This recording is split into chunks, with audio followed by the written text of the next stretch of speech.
Kami sandarkan seluruh kepercayaan kami kepada Tuhan. Sebab kami percaya Tuhan tidak pernah mengecewakan hidup kami. Kami sandarkan seluruh iman hidup kami untuk berpegang pada kebenaran firman Tuhan. Sebab firman-Nya berkata, pelita hidup kami, terang jalan hidup kami ada di dalam firman. Firman yang telah menjadi manusia, manusia yang kami kenal sebagai juru selamat hidup, Yesus Kristus Tuhan kami. Kami berpegang sepenuhnya dalam pimpinan Roh Kudus-Mu. Semua kami berharap, semua kami percaya, dan semua kami akan menikmati segala janji dan kemuliaan yang Tuhan telah sediakan bagi setiap kami. Terima kasih Bapak, kami duduk diam dan Tuhan berfirman di tengah-tengah kami. Kami siap untuk diberkati. Di dalam nama Tuhan Yesus kami berdoa dan mengucap syukur. Mari semua kita Tuhan sama-sama katakan amin. Shalom. Saya seminggu nggak ada saudara ya. Saya begitu datang, saya lihat ke virus gede banget. Baru 1 minggu tak lihat saudara ya. Jadi hidup ini ternyata cepat sekali. Mari kita bersama-sama buka kebenaran firman di dalam Injil Yohanes pasal 3. Injil Yohanes pasal 3 ayat 1 sampai yang ke-12.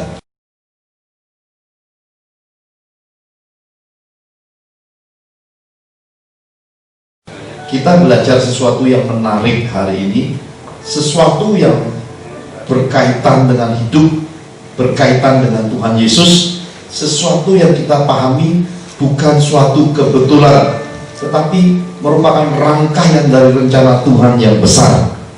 Mari kita lihat sama-sama.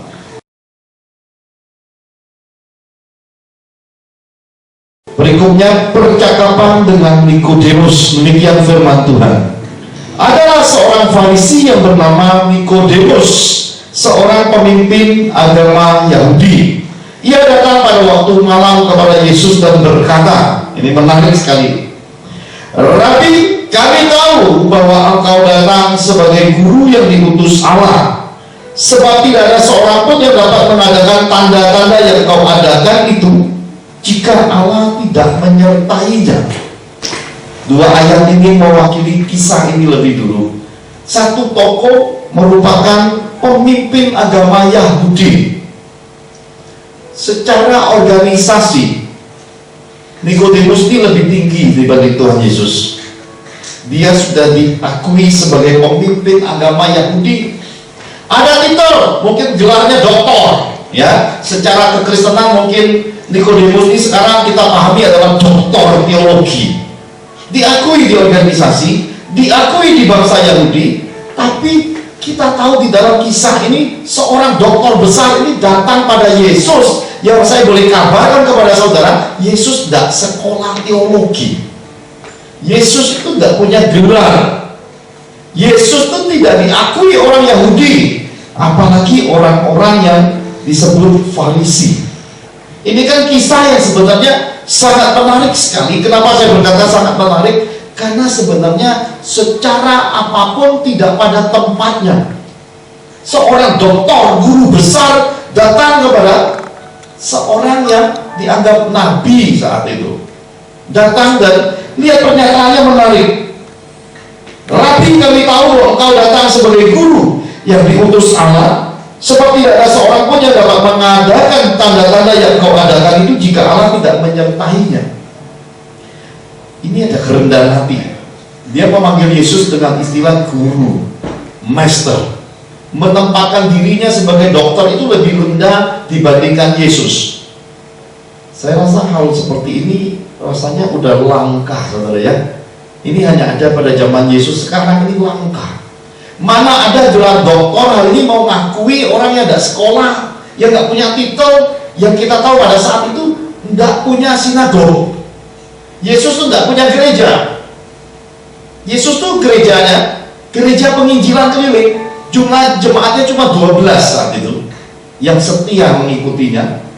Kalau dia lagi buat mukjizat, jemaatnya banyak, tapi yang terdaftar hanya 12 yang mengikuti dia kemana-mana. Dan ini menurut saya adalah satu pengakuan yang sangat rendah hati.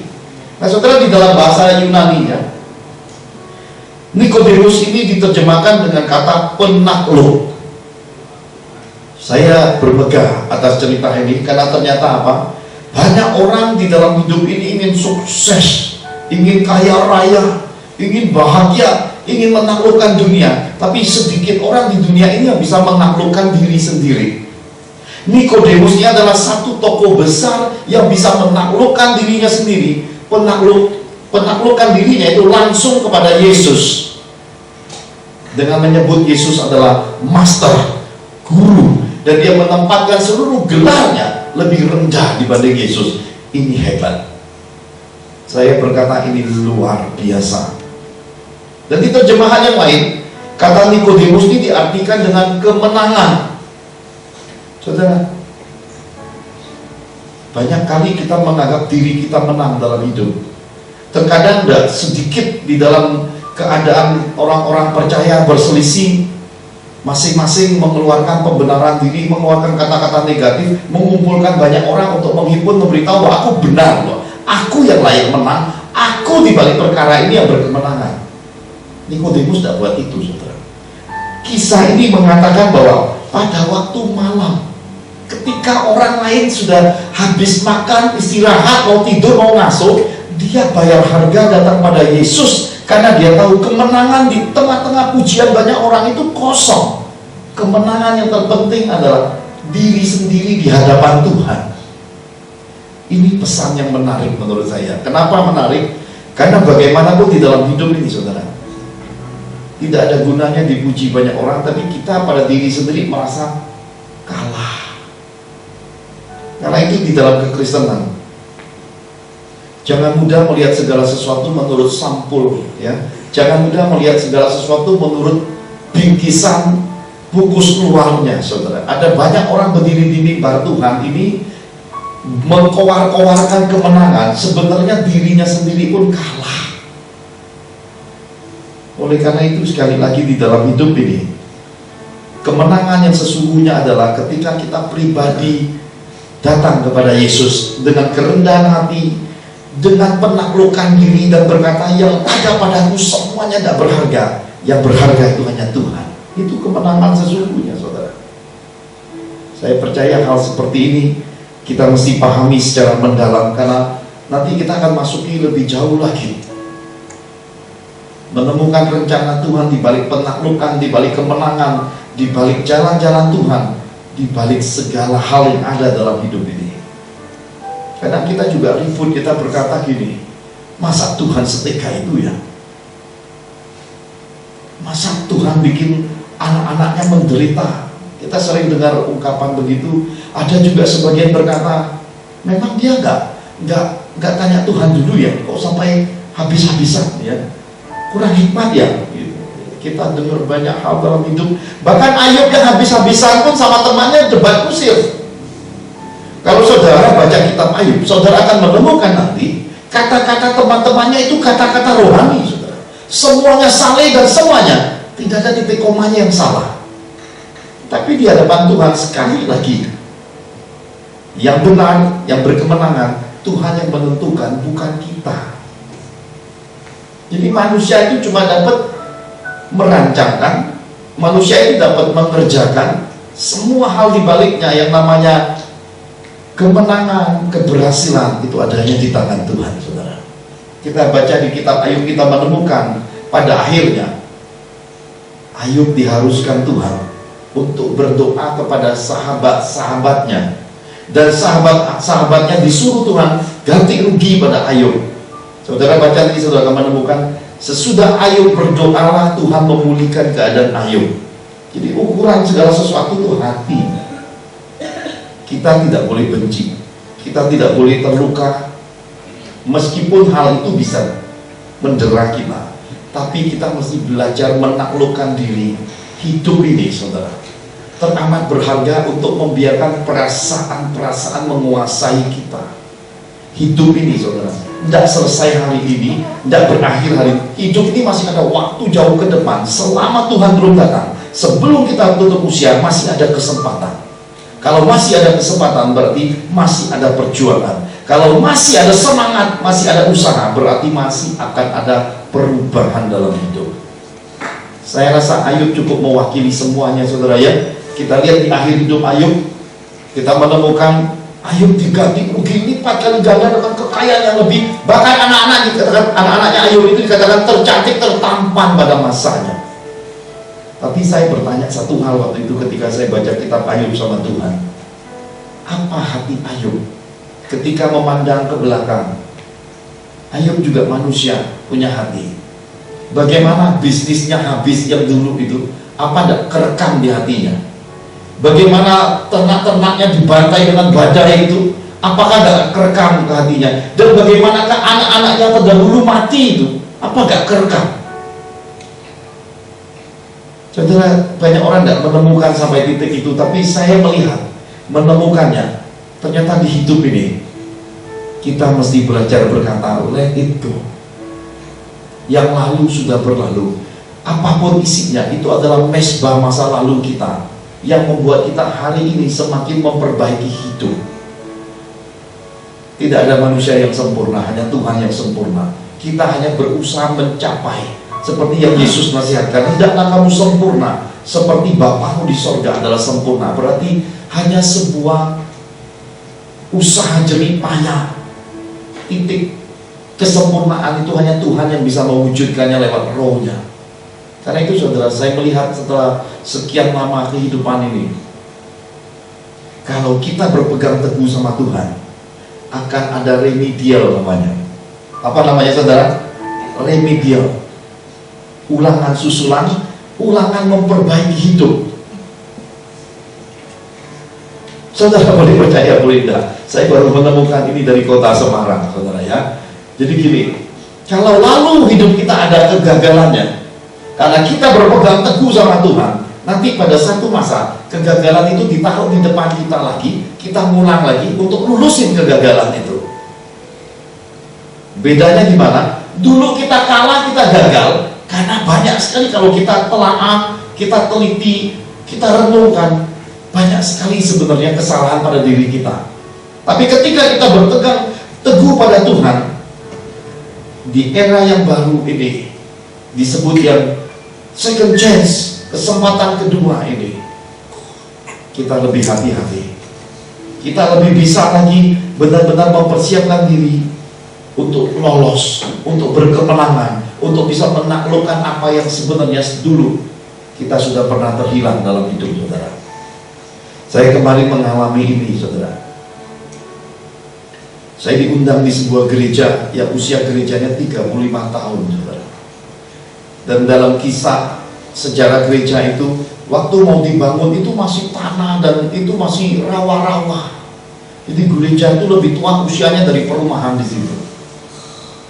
Dan ketika saya melihat jemaatnya saudara, jemaat Tuhan yang luar biasa itu, saya bertanya-tanya, mungkin gak lawatan Tuhan terjadi? Saya melayani banyak kali di dalam gereja-gereja berbagai denominasi, tapi kemarin saudara, saya ketakutan sekali. Seakan-akan kehilangan semua dalam hidup. Dan ketika saya masuk ke kamar hotel saudara, saya lihat anak-anak tertidur, saya duduk terjerembab di samping pembaringan hotel. Saya sujud di situ, saya berkata, Tuhan, ini bukan aku. Tidak ada bagianku sama sekali. Aku ingin memberi hidupku dalam penaklukan. Taklukkan aku supaya bukan aku. Karena kalau aku tahu aku nggak mungkin punya. Karena bagaimana mungkin bisa melakukan sesuatu kepada orang yang belum kita kenal, saudara? Kebayang nggak? Saya tanya saudara, kalau saudara belum kenal orang, baru ketemu sekali dikasih air minum, saudara terima enggak? Berarti ambil nggak? Belum tentu berani kan? Pasti curiga. Demikianlah perasaan-perasaan saya ketika pelayanan di gereja Semarang kemarin. Baru kali pertama ketemu juga nggak saling mengenal. Saya berkata pada Tuhan, waduh, saya perlu mati 1000 kali lagi nih menjelang naik ke atas mimbar Tuhan, saudara. Dan betul, saudara. Pelayanan kemarin, saya berkata, kuserahkan semuanya. Yang akan terjadi, terjadilah. Badai pasti berlalu, saudara. Jadi saya berkata, bahwa terserah kau dan Tuhan. Karena saya bawa requel, bawa serat Saya lihat ngerekam, saudara, keren banget. Kenapa keren? Direkam, dipantengin persis kayak video Father's Miracle Bandung. Ya, Pak Johan yang bergerak, videonya tidak bergerak. Jadi yang terlihat adalah cuma mimbar yang kosong. Ya, keren sekali. Saya sempat melihat, wah, setelah sekian lama baru pelan-pelan bergerak ya, saudara ya. Tahu-tahu orangnya udah pindah lagi. Jadi saya berkata ini bukan main, lebih dari amatiran, saudara ya. Jadi luar biasa. Kemudian ketika menjelang Natal, saya minta Nehwel, anak saya, putri saya, untuk ujian penyembahan. Wah, saudara, hadiratnya luar biasa. Habis selesai kita pelayanan, Nehwel panggil saya, suaranya hilang, saudara ya. Jadi saya melihat hal yang menarik sekali kemarin. Tetapi ada satu pengakuan dari teman-teman The School of Faith. Wow, dia berkata, pelayanan ini pengurapannya kuat sekali. Dan memang, saudara, kami melihat lawatan Tuhan dengan pengakuan-pengakuan yang luar biasa untuk kemuliaan Tuhan. Orang ikut ibadah 1 pagi jam 7, ibadah 2 jam 9, jam 5 sore masih muncul. Dan dikatakan kali pertama terjadi di sejarah gereja ini, orang mau ikut ibadah berkali-kali, dan ibadah sorenya itu wah, ramai sekali, saudara. Dan ketika diundang altar call, saudara ya, tadi saudara kalau dikasih air minum kan nggak mau terima kan, mikir-mikir siapa ini kan. Ini diundang altar call, itu maju semua, saudara ya. Jadi kebaktian itu selesainya kira-kira jam 8, saudara. 3 jam lebih sedikit, cukup lama, saudara ya. Dan saya merasakan kaki itu, saudara, sendut-sendut, saudara ya, karena berdoa dengan begitu banyak jumlah jemaat. Sudah lama kan, saudara, udah tidak pernah doainnya jumlah banyak-banyak begini. Kemarin, wah, saudara. Dan saya berkata bahwa memang Tuhan kita itu luar biasa sekali, saudara. Sungguh luar biasa sekali. Apa yang Bu Angel tangkap itu Bu Angel keliru, yang saya sampaikan ke saudara itu juga keliru. Mari kita rarap yang keliru, saudara ya. Karena di sini ada tempat penaklukan, ya. Di sini tempat berkemenangan. Yang keliru mesti diperbaiki, yang salah mesti dikasih tahu. Yang undang saya tuh bukan rekomendasi dari sinode. Kenapa? Karena hari Seninnya saya waktu bertandang ke sinode, saya tanya yang di sinode bengong, ya. Karena malam sesudah ibadah saya dijamu makan malam dengan anak-anak. Saya tanya, atas rekomendasi sinode, jika iya saya diundang. Bukan, Pastor John. Saya terkejut di meja makan ya. Lalu dia berkata, saya sudah nyari, saya sudah telepon lebih dari 4 tahun ya. Sampai akhirnya ketemu Bu Angel, dikatakan pokoknya jadwal Pak John yang kosong kapanpun aku mau. Nah itu statementnya. Jadi ternyata itu tidak ada campur tangan manusianya. Itu murni Tuhan punya gawe, saudara ya. Itu semuanya memang pengaturan Tuhan. Jadi di tengah lawatan yang besar, sudah itu di jamu makan, di meja makan, saya masih punya kekaguman yang Tuhan itu luar biasa. Maka ini yang dialami seorang Nikodemus. Saya nanti bagikan sampai garisnya, saudara ya. Saudara akan melihat bahwa ketika Nikodemus menaklukkan dirinya, dan dia tahu bahwa ketika dia malam-malam datang pada Yesus, itulah kemenangan hidupnya. Saudara akan melihat nanti hal-hal yang menarik. Mari kita lihat ayat berikutnya. Lihat ayat yang ketiga.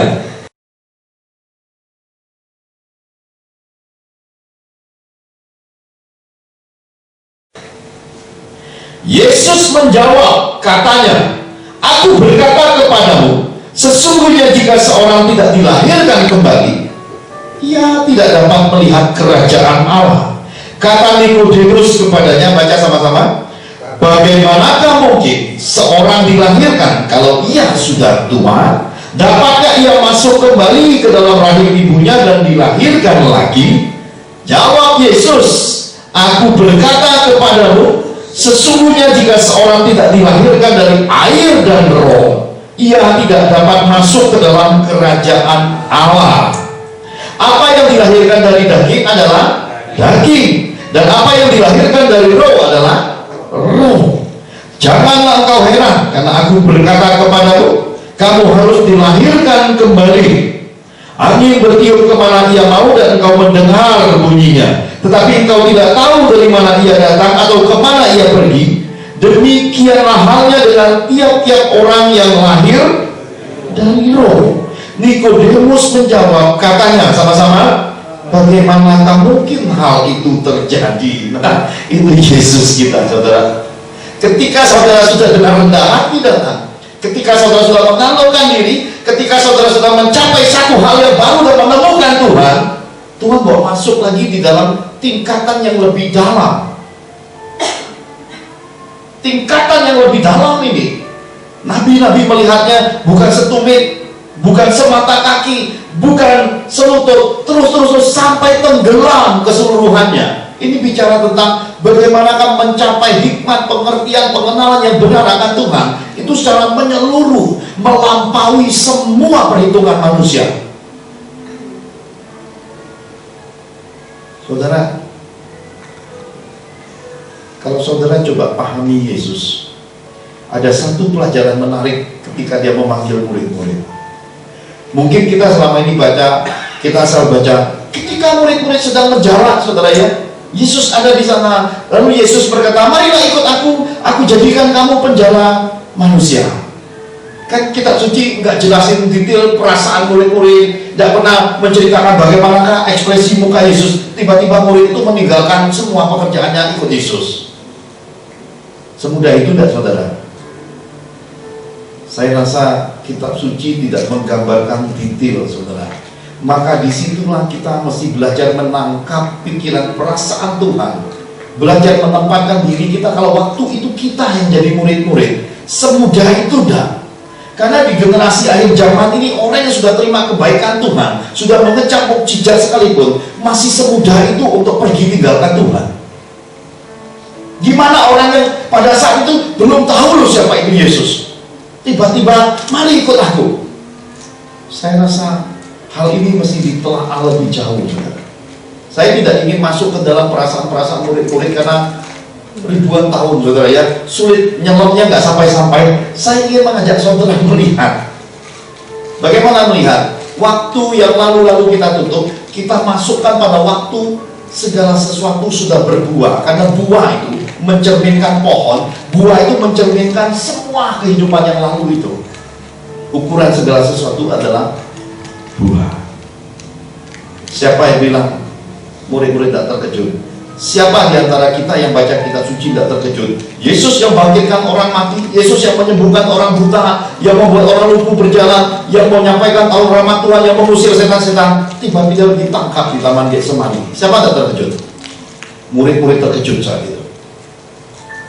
Kitab suci berkata, bahkan ada murid-murid yang pergi dalam keadaan telanjang, belum sempat pakai baju,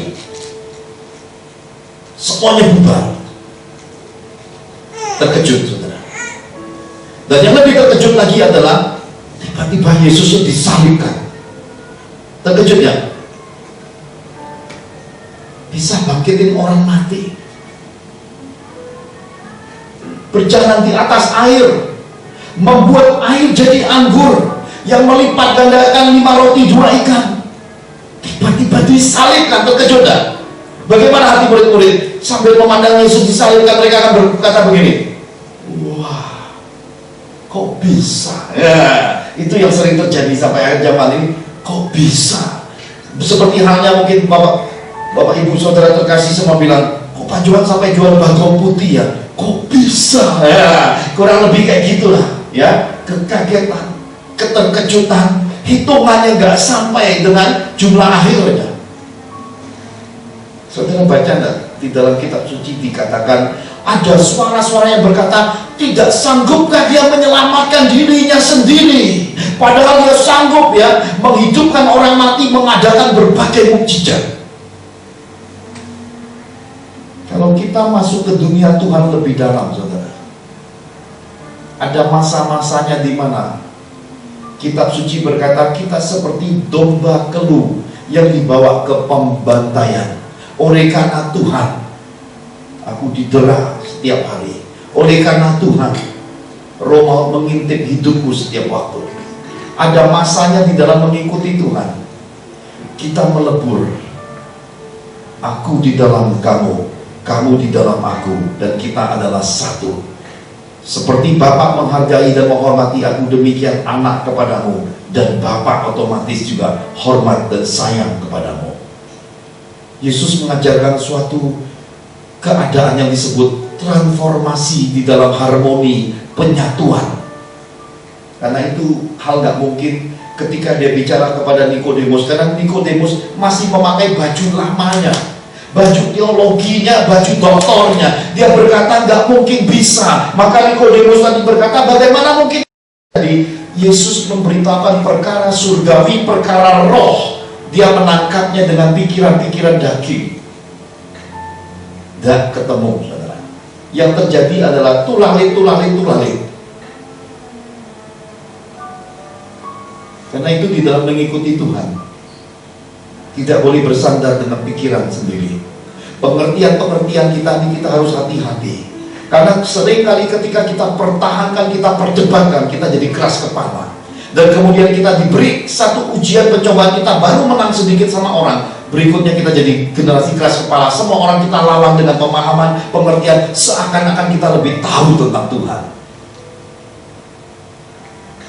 Di kota Semarang, seorang sahabat saya dari masa saya sekolah 19 tahun yang lalu, yang 7 tahun lebih menyetirin hamba Tuhan kami waktu itu, tiba-tiba akhirnya mengundurkan diri dari dunia kekristenan. Dia lebih memilih ke jalan yang namanya Feng Shui. Bikin ketemu tidak bisa karena saya pulang dari sinode kesorean. Akhirnya besok pagi-pagi dia kontak saya, jam berapa kamu pulang bro? Karena dia rasa extend lagi 1 hari. Dan luar biasa, mau ketemu aja minta ketemunya malam, sekitar jam 10 malam dia baru datang pada saya. Ya, ini kurang lebih kayak kisah Nikodemus ketemu Yesus, malam-malam datang. Dan pada saat bersamaan saya juga ada tamu, ya, seorang koko dan juga 2 tamunya. Saya ketemu dan sempat ada yang satu minta konseling, saudara. Ketemu ngobrol, banyak hal kami obrolkan, saudara. Ada beberapa pernyataannya, dia berkata gini, di antara banyak yang palsu, sedikit yang asli. Di antara yang asli, lebih banyak lagi yang palsu. Ngerti saudara ya? Pemahamannya saya berkata, wow. Saya bilang, apa ini? Lalu dia berkata lagi tentang terjemahan kitab suci dari bahasa asli Yunani ke turunannya, ada hilang berapa ribu, berapa puluh ribu. Dia yang tahu ribu-ribuan, saudara ya. Saya nggak terlalu pusingkan yang ribu-ribu, saya cuma tahu Yesusnya. Maka ketika saya buka perjalanan ke Israel, sahabat ini terkejut. Kenapa? Karena seringkali kita seperti Nikodemus, kita nyelidiki banyak banget sampai kita lupa ada pelajaran roh. Pelajaran yang langsung datang lewat roh Tuhan sendiri. Itu jalan singkat. Ngapain saudara muter-muter dari Purwakarta terus naik dari jalur puncak kalau ada jalan tol? Ya, tingkat kasih karunia, pemahaman, pengetahuan itulah yang Tuhan mau beri bagi setiap kita ketika kita memiliki pikiran dan perasaan Tuhan Yesus. Akan lain, akan beda. Kalau orang tidak mencapai pikiran perasaan Yesus, lihat istri aja, ya ilah jelek banget ya. Istri sendiri bilang jelek, dia lupa ketika dia menjelekkan istrinya, dia sedang menjelekkan dirinya sendiri. Demikian juga istri, ya ampun kampungan banget suamiku ini ya. Kita sering kali menganggap segala hal dalam hidup ini sepele, saudara. Tetapi kalau kita memiliki pikiran perasaan Yesus, kitab suci berkata, dia mengubah kutuk jadi berkat. Dia mengubah segala hal yang tidak baik itu di tangan Tuhan. Ketika kita kepenuhan kasih Yesus, semua hal itu jadi kemanisan. Pemahaman inilah yang harus kita dapat hari-hari ini. Maka saya ngobrol malam itu, kalau saya tidak usir pulang rombongan ini, saudara, udah 1:30 dini hari, tidak mau pulang. Begitu jalan beberapa langkah, saya baru nyampe kamar, belum saya sempat taruh ini kaki, saudara, istirahat. Telepon bunyi, bro, lu pulang jam berapa besok bro? Ya. Jadi saya bilang, dalam hidup ini, pertemuan antara Nikodemus dengan Tuhan Yesus ini saya lebih suka menyebutnya pertemuan 2 sahabat. Kenapa? Karena ketika orang bisa saling sharing sesuatu yang terbuka tentang kekayaan kerajaan surga, itu hanya level sahabat yang memungkinkan. Jadi pertemuan 2 sahabat antara Nikodemus dengan Tuhan Yesus ini yang di dalam kekristenan kita perlukan hari ini. Sahabat saya yang di Semarang berkata gini, gua sekarang lebih suka ketemu orang-orang yang master-master daripada ketemu banyak pendeta, bro. Dia bilang, iya, mungkin kamu ketemu yang 9-nya semua, yang pendetanya yang mungkin sudah banyak mukjizat, banyak kelimpahan, sampai nggak mau lihat kamu. Yang 10%-nya kamu jarang ketemu, di depan matamu ada 1. Dia bilang, dia tersenyum. Lalu dia berkata, kalau mau khotbah, gue cuma ngomong sama pendeta, lu udah lapor pajak belum? Wah, ini sahabat ngomong sampai begitu, saudara. Lalu saya bilang gini, kamu jangan menghakimi para pendeta. Ya, saya nggak tahu apa yang terjadi dengan mereka, tapi sahabatmu ini luar dalam pajak pun kamu boleh periksa. Sejak belum full time sampai hari ini laporan pajak lengkap, hitam putihnya ada. Itu terkejut. Lalu dia berkata gini, satu statement, ya lu lahir bro, lu jalurnya mukjizat, katanya. Ya teman saya, sahabat ini berkata, lu lahir bro, lu jalurnya mukjizat, gak sama dengan banyak pendeta itu, katanya. Dia bilang, karena itu kita ini cocok ya, nggak pernah berantem kalau ketemu ya, selalu saling isi. Lalu saya berkata, masih ingat gak 6 tahun yang lalu saya punya sebuah tarikat, keinginan suatu hari kita akan bikin seminar antara Feng Shui versus karunia Tuhan. Jadi kita minta jemaat yang bermasalah maju, kamu hitung Feng Shui-nya, saya sampaikan suara Tuhan, kita lihat ketajamannya untuk kemuliaan Tuhan. Dia berkata, lu bikin bro, gua siap aja, katanya. Ya, jadi ini rencana saya masih simpan sampai hari ini, sudah 6 tahun, sudah didoakan aja. Nanti kalau waktunya tiba, ini sahabat ini kalau panggil bayarnya mahal sekarang, saudara. Udah masuk radio, masuk TV. Jadi kalau saudara panggil dia, kamar mandimu bisa berubah bentuk dan juga mungkin letaknya. Ya, kalau sama Pak Johan jelasnya yang gitu-gitu nggak akan ada nih, saudara ya. Karena saya lebih menyampaikan apa yang disebut mukjizat Tuhan. Dia sudah melayani berbagai macam jenis orang-orang yang cari keseimbangan hidup. Jadi jam terbangnya sudah sangat tinggi. Kalau bicara tentang kekristenan, kalau saudara tidak punya hubungan pribadi dengan Tuhan, saudara bisa mati kutu dengan sahabat ini. Sangat piawai sekali di dalam kekristenan, tajam sekali ilmunya, ditambah lagi dengan ilmu-ilmu the yellow page-nya, saudara. Wow, saya bilang, saya hanya bisa mengimbangi karena ada pertolongan Tuhan saja, kan. Secara manusia rasanya sulit, saudara. Jadi saya bilang dalam hidup ini, ketika Yesus membukakan sesuatu, kita masuk di dalam anugerah Tuhan yang kita sebut kedalaman kasih Yesus ini, itu kita tidak pernah sama, saudara. Akan lain. Orang akan menemukan kita menjadi satu bagian yang mewakili Tuhan. Bagian kecil dari perwakilan Tuhan ini membawa dampak pemulihan, kesembuhan, kemanisan, pencerahan bagi banyak orang di muka bumi ini. Tuhan butuh bagian ini yang disebut terang garam kehidupan. Lihat sisa ayat berikutnya, ayat 10.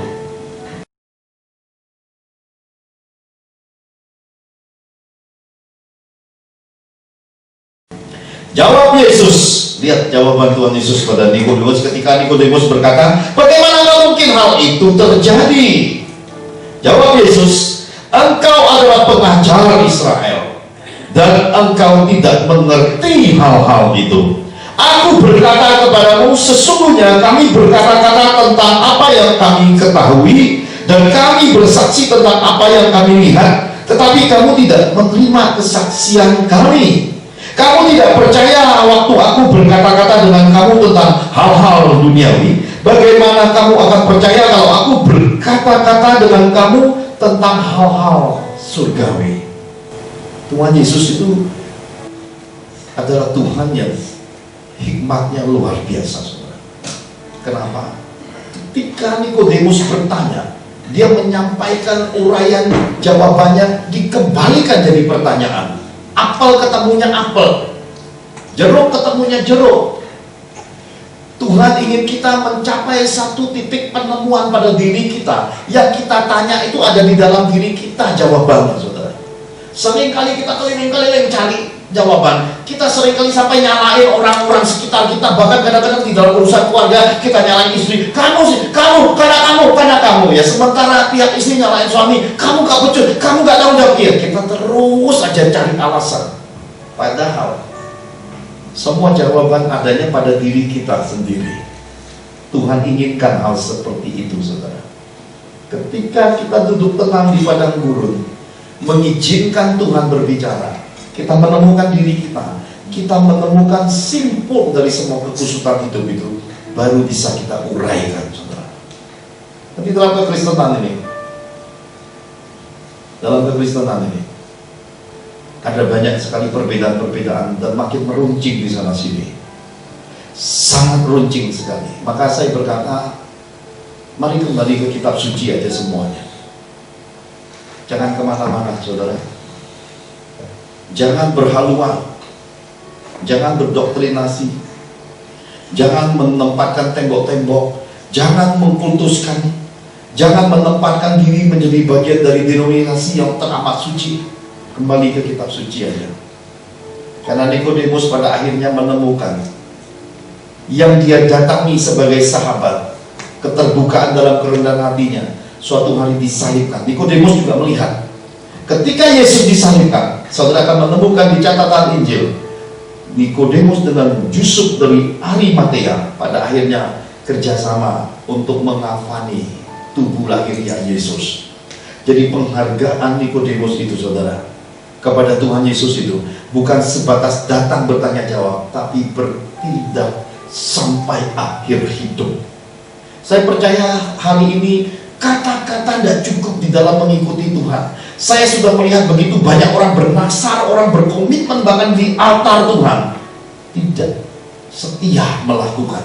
Saya lebih suka melihat dalam koridor kekristenan hari ini orang-orang yang disebut memiliki penaklukan diri, orang-orang yang disebut berkemenangan karena pribadi dengan Tuhan, memberi dengan tangan kanan, tangan kiri tidak tahu, memberi dengan tangan kiri, tangan kanan tidak tahu. Mereka melakukan bagian yang disebut dengan komitmen tanpa sepengetahuan siapapun. Ini yang disebut pelayanan yang murni, jalan Tuhan yang diikuti dengan segenap hati. Saudara, kalau kita jujur ngomong, saudara, kalau kita sudah punya Tuhan, kita sudah mengenal Tuhan Yesus, mestinya petek bengek dunia itu tidak mempengaruhi hidup kita lagi. Kenapa saya berkata tidak mempengaruhi? Karena Tuhan sudah menempatkan buah roh. Bagaimana mungkin kita bisa membenci ketika kita sudah ada kasih? Bagaimana mungkin kita bisa dengar suara negatif ketika kita sudah punya yang disebut dengan kemurahan? Kita nggak bisa lagi melihat segala sesuatu yang rusak, sesuatu yang kurang, karena kemurahan yang Tuhan taruh di hidup kita. Kita coba menerapkan setiap hari untuk jadi bagian yang disebut menolong orang lain. Bagaimana mungkin kita bisa menghakimi lagi ketika kita sudah bertindak di dalam kasih? Saudara, saya dalam perjalanan bertahun-tahun ini, tadi saya nyekar, saya melihat kuburan istri saya, saudara. Tulisan yang begitu bagus karena panas terik matahari, karena hujan, karena angin, karena pengaruh berbagai cuaca. Tulisan di batu nisan pun bisa pupus, bisa luntur, saudara. Dan ketika ditabur bunga, kami ada di samping pusara istri saya yang tercinta. Yang kami injak itu adalah tanah saya. Kenapa? Di sebelah istri saya itulah lubang hidup saya. Sudah ditulis di sebelahnya namanya Pak Johan di situ. Tanah itulah yang diinjak tadi. Anak-anak saya tidak tahu dia menginjak tanah papanya itu. Suatu hari akan nabur bunga di situ, saudara. Dan semalam, karena sudah diberkati dengan Ibu Angel, saya pinjam kata-katanya yang manis, pinjam beli. Saya ajak Bu Angel beli bunga tabur semalam. Sesudah itu nyari makan. Saya pengen makan kerang. Akhirnya ketemu kerang kecil-kecil, seukuran kelingking.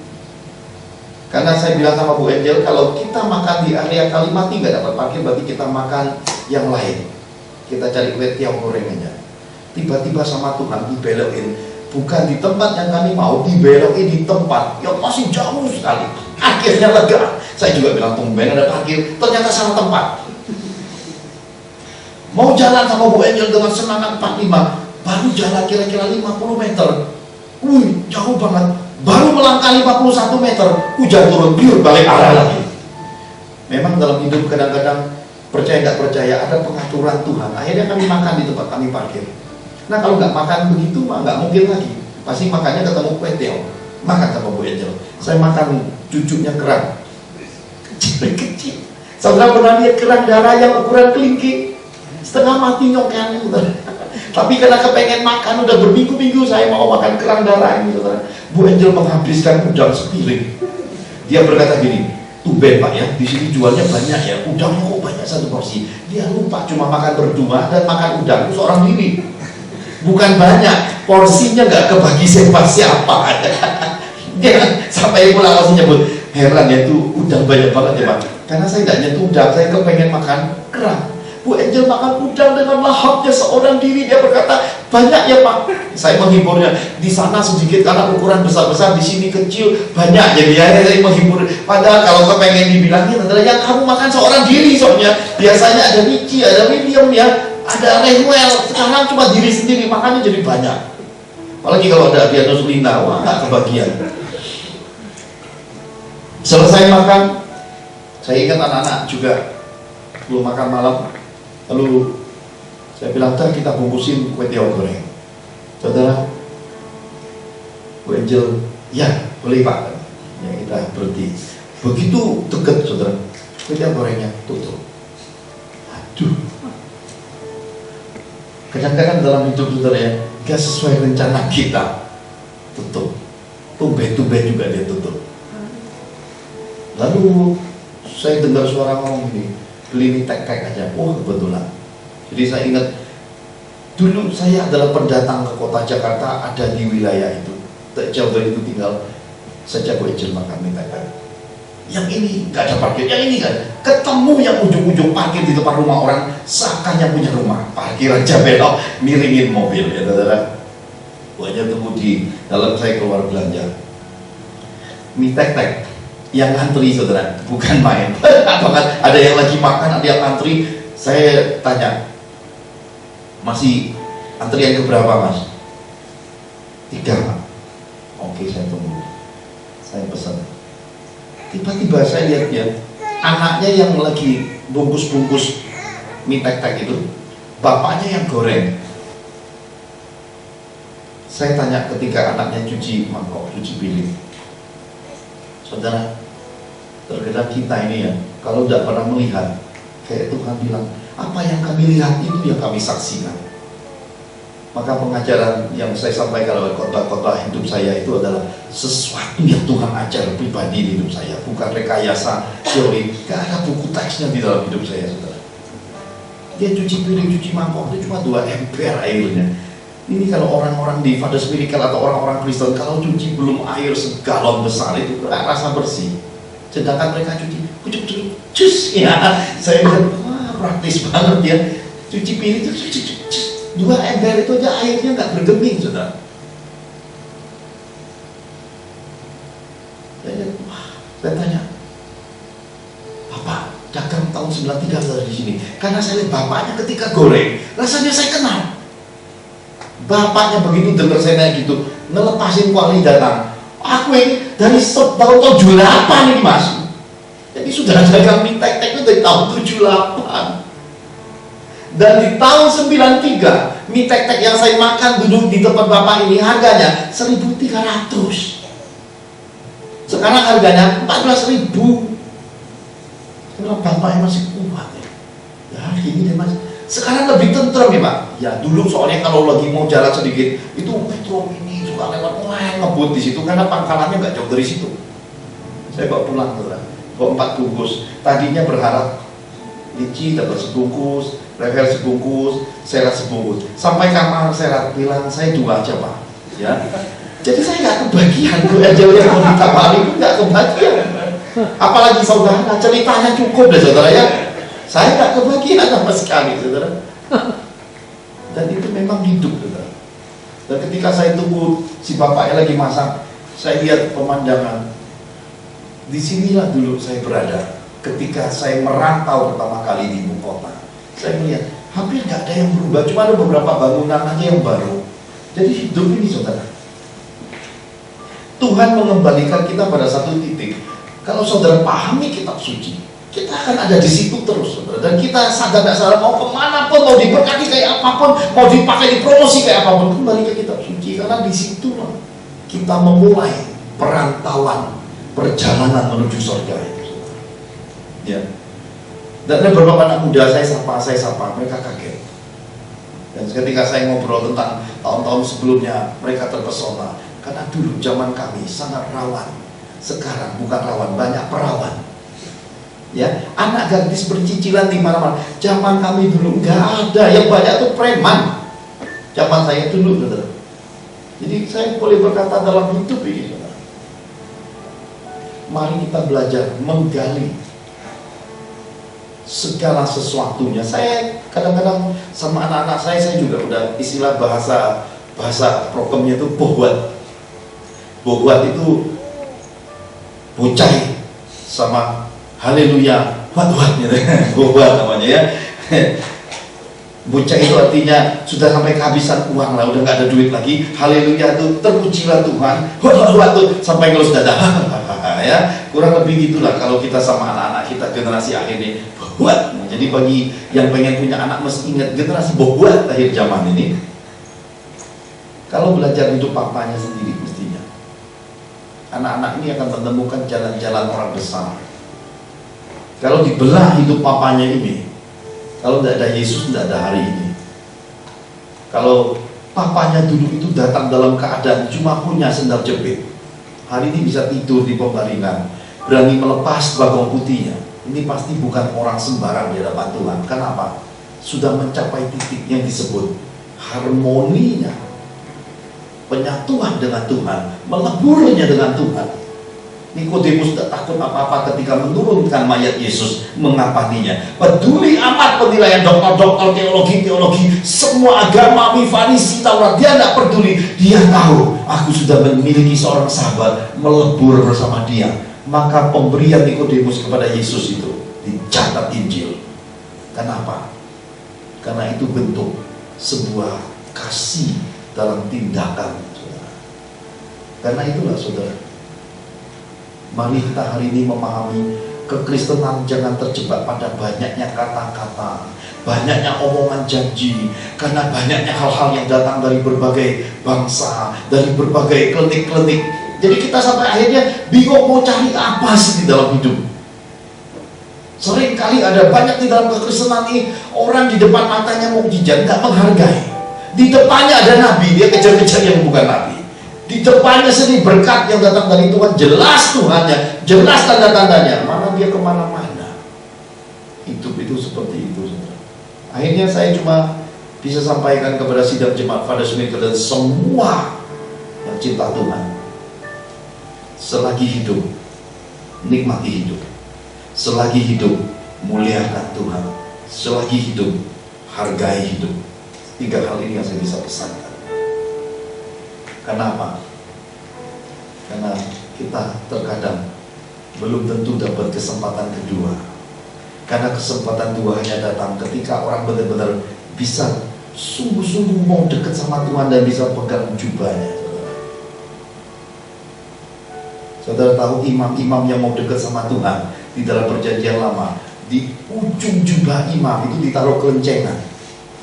Kenapa?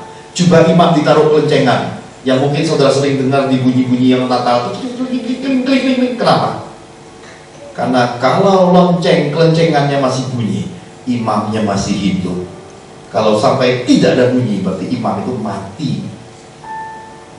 Jadi perjanjian lama itu semuanya ada tujuannya, saudara. Karena itu saudara, hari ini hati kita ini harus ada kelencengannya sama Tuhan. Dengar firman, dengar khotbah, dengar nama Tuhan, di sini masih getar. Kenapa mesti getar? Karena tandanya kita masih hidup. Kalau ininya sudah nggak ada suara, mau nyebut nama Tuhan juga malas. Ya, sudah gitu mau ibadah aja kita lebih pilih yang lain. Saya rasa nggak guna jadi orang Kristen, benar. Karena sudah jelas tempat kita di mana nanti di hari penghakiman Yesus. Sia-siakan hidup hanya untuk begitu. Jadi kalau saya belajar menempatkan hidup jadi teladan, belajar sedikit-sedikit aja, karena saya juga belajar sedikit-sedikit dari Tuhan. minimal yang sedikit-sedikit akan menjadi hal-hal yang baik buat hidup kita semua. Amin. Theophilus sudah 6 kilo, saudara. Lihat, itu anak yang ditunggu 10 tahun lamanya. Perjumpaan pertama dengan Serat, anak saya yang bungsu. Komentar pertama Serat adalah, rambutnya panjang amat, Pak. Kenapa Jelita lebih pendek? Nah, ini terjadi pertukaran rambut sebenarnya ya. Karena Jelita lebih pendek, Theophilus lebih panjang. Nanti bagaimana yang akan datang berikutnya? Mungkin keriting ribu ya. Kita nggak tahu gitu ya. Ya mungkin aja ikal panjang kayak Tarzan. Kita nggak tahu. Masing-masing anak adalah anugerah dari Tuhan. Apapun itu, generasi Bohwat ini mesti ditransformasi. Ya, jadi generasi yang berkemenangan, yang punya penaklukan, bahkan bisa menaklukkan bangsa-bangsa bagi Tuhan. Dan satu pertanyaan sebagai bagian akhir, saya suka tanya gini, kenapa orang Kristen kalau teriak-teriak, mari kita jaga bangsa-bangsa untuk Tuhan, jaga bangsa-bangsa untuk Tuhan. Saya kadang-kadang suka pikir gini, saudara, saya sudah dikirim Tuhan sampai ke bangsa-bangsa, saudara. Minimal sudah sampai Malaysia, India, beberapa bangsa masih nanti, saudara ya. Saya berpikir gini, bangsa-bangsa, apa nggak terlalu jauh, saudara? Sementara keluarga nggak ada yang ngurus, saudara ya. Jadi beruntunglah saudara, karena siapa? Karena Tuhan ya, yang bersahabat ya dengan karib. Saya bilang sahabat dengan karib masih memberi hati bagi saya untuk melihat yang dekat-dekat aja, saudara. Kenapa? Bagi saya yang ngerjain yang kecil-kecil aja, yang penting Tuhan tersenyum, itu adalah anugerah yang saya boleh berkata, selagi saya hidup saya mau selesaikan sampai tuntas. Bangsa-bangsa buat Pak Johan terlalu jauh, saudara ya. Kalau dikirim Tuhan bangsa-bangsa ya, sekali waktu saya mau, saya kerjakan. Tapi kalau Tuhan nggak pernah apa-apa, lebih baik kerjakan yang kecil-kecil. Keselamatan bagi keluarga sendiri, keselamatan bagi keluarga-keluarga di dekat, kejar yang dekat-dekat dulu aja, yang kecil-kecil dulu aja ya. Kalau saudara mau bahagiakan orang, tidak usah yang jauh-jauh, yang dekat-dekat dulu aja. Kalau mau tolong orang, mau berkati orang, nggak usah jauh-jauh, yang dekat-dekat dulu ya. Saudara seiman dulu, mulaiin aja. Itu cukup menurut saya. Jadi hari ini kalau saya banyak terima berkat kebaikan dari orang-orang yang berbeda agama, saya boleh berkata itu karena dulu saya juga nabur. Tidak sebatas orang-orang seiman, di luar seiman pun saya sudah nabur banyak di dalam hidup. Jadi kalau hari ini juga Tuhan kembalikan tuayan-tuayan, semua karena sesuai dengan hukum Tuhan, tabur tuai. Amin, saudara. Minggu depan saya tidak ulang. Kalau dipikir-pikir di sini kan belum ada yang akan tunangan ya. Generasi anak-anak kita masih lama, saudara ya. Baru 20 tahun minimal, saya ribuan juga masih butuh 5-7 tahun ke depan, saudara ya. Nggak mungkin kita tiba-tiba buat acara pertunangan, nggak mungkin di Monas Miracle Bandung. Tiba-tiba Jawa Timur, Surabaya, kangen, mesti datang ya. Datang lebih awal. Jadi ya, semua yang saya sampaikan, semua yang saya nubuatkan, semua yang diminta lewat hidup saya kepada Tuhan, semua tergenapi. Ada keluarga kita di Surabaya sudah dapat jodoh dan akan tunangan di akhir bulan ini. Secara khusus minta Pak Johan berangkat ke sana, dan maunya Pak Johan yang ngatur acara tunangannya. Pemberkatan kawin sudah saya pelayanan. Orang mati teramat sering, saudara. Pelayanan orang sakit banyak, melahirkan luar biasa. Pertunangan nampaknya baru ini, saudara ya. Jadi saya tanya sama Tuhan, gimana caranya orang suruh tunangan? Saya belum tahu. Lalu Bu Angel, gimana ya Pak? Saya bilang nggak tahu gimana. Kalau ini Tuhan, biar Tuhan yang atur. Terus yang mana-mananya Pak? Yang mana-mana yang punya acara yang atur. Terus gimana Pak? Mau berangkat gimana? Kalau tiket datang 1, berangkat 1. Tiket datang 2, berangkat 2. Tiket berangkat segereja, ya datang segereja, kita berangkat segereja. Jadi karena kita diundang, kita jangan pusingkan apapun, amin. Loh, kalau diundang itu tinggal bagian hidupnya adalah nikmati. Saudara masuk surga itu diundang Tuhan enggak? Saya tanya sekarang, saudara baca Injil, saudara masuk surga itu diundang Tuhan enggak? Pak, aku kerja keras masuk surga. Ya udah, kuli kamu di surga. Aku Pak habis-habisan. Ya berarti kamu rakyat jelata di surga.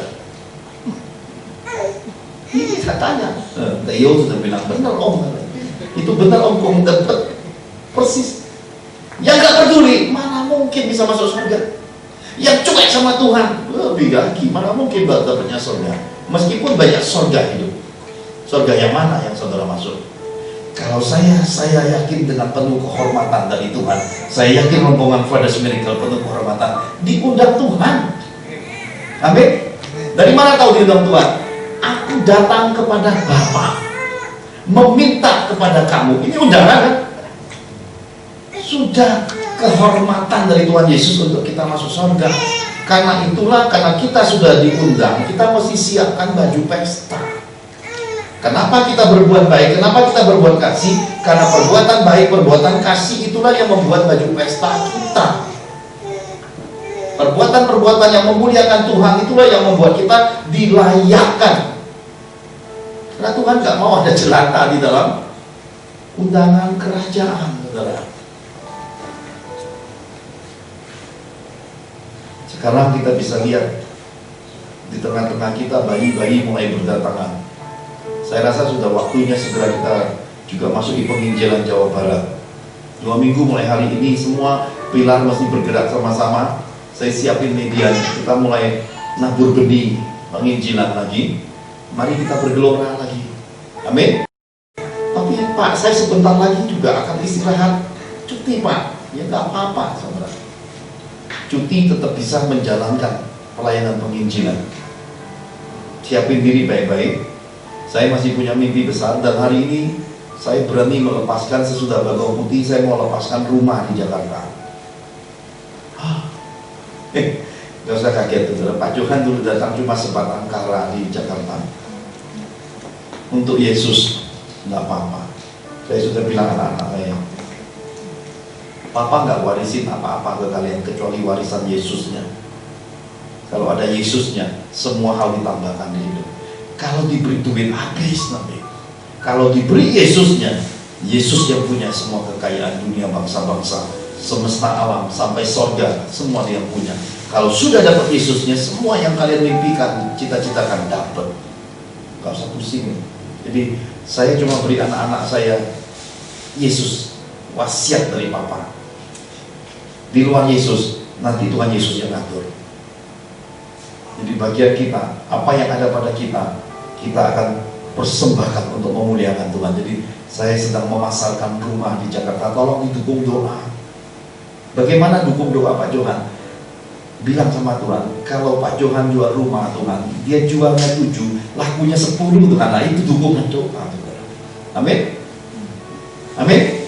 Kalau Pak Johan itu mau jual rumah Tuhan, jangan tanggung-tanggung. Yang datang beli itu orangnya agak edan, duitnya banyak banget, gak banyak pikir, bayarnya langsung.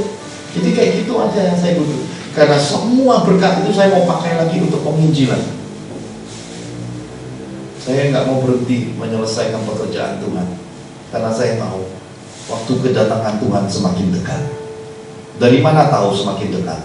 Karena saudara sudah melihat berita-berita bangsa-bangsa. Sebenarnya sedikit waktu lagi dunia itu akan masuk dunia perang ketiga. Ya, jadi mari selagi ada kesempatan waktu kita lebih bergiat melebur di dalam Tuhan. Amin. Anak-anak saya semua saya sudah persiapkan. Yang bungsu saya sudah dorong untuk nyetir. Tadi dari Jakarta Bandung dia yang nyetir. Jadi kami tadi turun dalam keadaan pucat semua. Ya, kenapa? Tegang. Adianus tadi Bu Angel cari pinjaman dingklik ya, supaya bisa duduk di bawah, saudara, minimal bisa daripada naik bus. Kenapa? Supaya puncaknya sama ya. Ya. Karena serat itu ternyata karena bobot badannya besar, nginjek gasnya gampang, jadi bagi dia 100-120 km per jam tuh kayak larinya masih 10 km per jam, saudara. Saya bilang lihat speedometer nak, gitu loh. Sebentar-sebentar nak, ingat nak, ya, ingat YouTube yang ada. Saya berkali-kali, ini mata udah ngantuk mau tidur nggak bisa nutup mata, kenapa tegang, saudara ya. Saya melayani banyak hal, tapi saya hari ini pelayanan anak saya benar-benar paling tegang. Dan ini tangan pegang mobil itu, kalau saya pegang timbangan masih ngelus-ngelus. Kalau pegang mobil itu agak cengker sedikit, karena ini ya, namanya anugerah untuk membagikan impartasi supaya dia cepat pintar, cepat charter, saudara. Bisa terbang. Dan luar biasa lagi pakai mobil pinjem beli. Kenapa bawang putih dulu dia nggak pakai, saudara? Itu tuh kita nggak bisa atur semua itu, ya. Jadi kalau ada generasi Father Michael atau para pendengar firman yang cinta Tuhan bilang, aku ini mau panjang umur, suruh anak saya nyetir duduk di sebelah, ya. Umurmu, jantungmu akan panjang terus, ya, saudara. Kenapa? Karena bergeloranya, dan anaknya dengan santai sambil nyanyi, saudara, ya. Kita berdoa syafaat dia bernyanyi di situ. Ini luar biasa, ya. Dampaknya begitu. Sampai gereja Father Michael Bandung, Reverend bilang, Pak, aku sakit kepala. Papa juga sakit kepala. Maka tadi putih muji nyembah, saudara, belum bilang sakit kepala, ini baru bilang, saudara, ya. Kita lihat Adrianus nanti malam dampaknya. Haleluya, ya. Tapi saya appreciate Tuhan, memuliakan, memuji Tuhan, memberi anak bungsu saya nyetir percaya dirinya tinggi, dan boleh bilang ini adalah pengajaran yang saya terapkan. Anak saya belajar tanpa belajar kemana-mana bisa nyetir, saudara. Itu dahsyat sekali. Sana tadi jangan ikut, ya. Belum waktu, nanti kalau udah waktu 9 bulan boleh ikut, ya. Yakin lah, belum sampai rumah sakit bisa kenal lalu. Karena betul-betul, wah, saudara, ya, pokoknya gak ada takutnya, saudara. Mau deket truk bus pokoknya dianggap sama, ya. Saya minta sama Tuhan suatu hari anak saya nyetir pesawat kalau bisa, saudara, ya. Bu Angel yang biasanya kalau di mobil suka cerita tegak, gak banyak ngomong. Semua manyun dalam keadaan siap siaga doa syafaat. Kita lihat Adrianus nanti malam, saudara, boleh tanya kabar ceritanya, ya. Mari kita bangkit berdiri, kasih Tuhan di tengah-tengah kita semua.